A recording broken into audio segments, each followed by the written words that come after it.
let's talk about Longlegs. I'm not gonna lie, I had zero interest in watching this movie.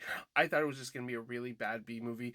It does have Nicolas Cage in it, even though like he's been kind of killing the game right now with some really good movies. He is still Nicolas Cage, and he does pick odd films from time to time. But I can honestly say that this movie is really good. First off, I think the direction of this film is exceptional. There is this very deliberate style and tone throughout this. It's almost always eerie.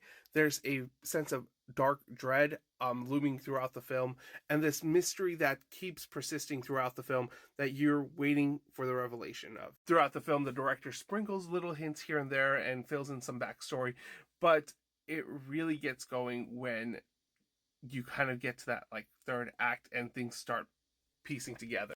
I, for the most part, always had my attention, just wondering what was going to happen. What is the point of this film? Why are these murderers happening? And what's the solution? And how are they going to kind of come to that? In a way, it kind of reminded me of Silence of the Lamb, where we see the killer, we know what they are trying to do and what they're able to do, but we're trying to figure out how they get there and where they are. And Maika Monroe is phenomenal in this movie. She eats up all the scenes that she's in. She has this really quiet persona that you're with a lot of dread and like gloominess to her, that you're kind of wondering what made this character like.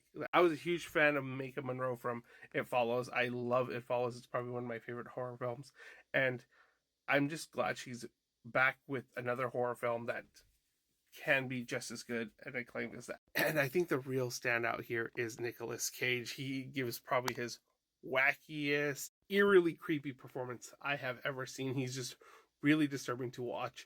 He eats up all the scenery, and he's just such a brilliant actor, and I really liked him in this film. Overall, Longlegs is a really good horror film that really tries to stay grounded while still implementing some like horror elements that are more supernatural, and it does a really good job of slowly introducing you to this and the possibilities of how this person is killing these victims and how he's getting away with that without a trace. It's stacked with really great performances, and the main thing that I really appreciate about this film is the atmosphere and direction, and it really does deliver.